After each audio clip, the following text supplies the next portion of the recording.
बूढ़ा कूली, दिल छू लेने वाली कहानी। अभी गाड़ी प्लेटफॉर्म पर पहुंची ही थी।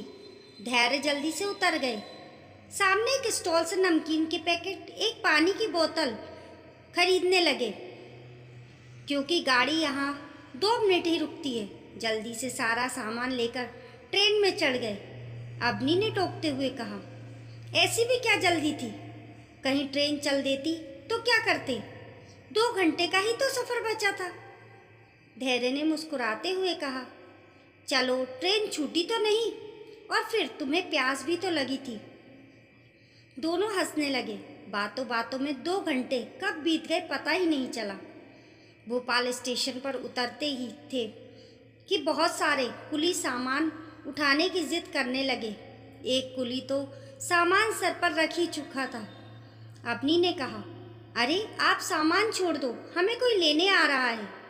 धैर्य ने उसकी ओर प्रश्न भरी नजरों से देखा, लेकिन अवनी ने उस कूली को डांटते हुए कहा, समझ नहीं आ रहा, रख दो सामान। बेटी, दोपहर हो रहा है, सुबह से एक भी सामान नहीं उठाया। लेने वाला बाहर ही तो आएगा। बाहर तक जाने के लिए इस ओवर ब्रिज से जाना पड़ेगा। धैर्य ने कहा, अच्छा बाबा, आप सामान उठा लो। तभी अवनी बोली, आपको नहीं पता, बाहर जाकर यह अनाप शनाप पैसे मांगेगा। धैर्य ने उसकी बात सुनकर कूली को रोका। बाबा, कितने पैसे लोगे 2 सूटकेस के? बाबूजी, जो चाहे दे देना, तुम्हारे भरोसे खाना खा लूँगा। नहीं बाबा, पहले ठहरा लो, बाद में चिक चिक नहीं करना, अवनी ने अड़ते हुए कहा। बेटा, 50 रुपये बनते हैं, तुम जो चाहे दे देना। धैर्य, चलो बाबा, कोई बात नहीं। वह बूढ़ा कुली बड़ी मुश्किल से सामान उठाकर ब्रिज पर चढ़ रहा था। अवनी धैर्य पर बरसते हुए, कोई हट्टा कट्टा कुली नहीं कर सकते थे? इस बुढ़े से तो सामान लेकर चढ़ा भी नहीं जा रहा। धैर्य ने मुस्कुराकर कहा, कोई बात नहीं, हमें कौन सी जल्दी है? वैसे कौन आ रहा है हमें लेने? अवनी, अरे वो तो मैं ऐसे ही कह दिया था। ये लोग समझते हैं अनजान है, ज़्यादा से ज़्यादा लूट लो। जैसे तैसे दोनों बाहर पहुँचे। धैर्य ने कैब बुक कर ली थी। उसने बूढ़े कुली को 100 रुपये का नोट पकड़ाया। नोट देखकर कुली बोला, बाबूजी, मेरे पास एक भी पैसा नहीं है खुल्ले देने के लिए। खुल्ले दे दीजिए आप। अवनी ने, अरे रुको, मेरे बैग में 50 रुपये हैं। अरे ये क्या, मेरा हैंडबैग तो ट्रेन में ही छूट गया। क्या?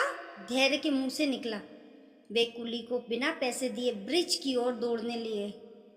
पीछे पीछे कुली ने आवाज़ दी, रुको साहब, मैं लाता हूँ आपका पर्स, ट्रेन में नहीं मिलेगा। ये सुनकर धैर्य रुक गया। उसे छोड़कर वह बूढ़ा कुली भागता हुआ फुट ओवर ब्रिज पर गया और भागते हुए प्लेटफॉर्म पर पहुंच गया। अवनी दोनों सूटकेस संभाल रही थी। धैर्य भागता हुआ उसके पीछे पीछे पहुंच गया, लेकिन प्लेटफॉर्म पर कोई नहीं था। धैर्य इधर उधर देखता रहा, लेकिन कोई नहीं मिला। धैर्य परेशान सा यहाँ वहाँ भागता रहा। फिर उसने सोचा, चलो अवनी के पास चलता हूँ। जैसे ही वह अवनी के पास पहुँचा, उसने देखा वह कुली जमीन पर बैठा हाँफ रहा था। बाबा, आप ठीक तो हैं?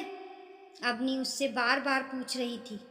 धैर्य ने पहुंचकर पूछा, क्या हुआ?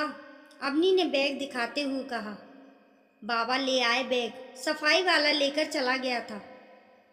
बता रहे हैं उससे लड़ झगड़ कर लाए हैं। आने जाने में इनकी सांस चढ़ गई। धैर्य ने उन्हें पानी पिलाया। पानी पीकर वो थोड़ा ठीक हुआ तो खड़े होकर कहने लगा, साहब, हमें पता है इस समय कौन सफाई करेगा। आप ट्रेन में ढूंढते तो वहाँ बैग नहीं मिलता, बड़ी मुश्किल से लाया हूँ। धैर्य, बाबा, आप भूखे प्यासे हमारे पर्स के लिए भाग रहे थे। आपका ये उपकार हम कैसे उतारेंगे?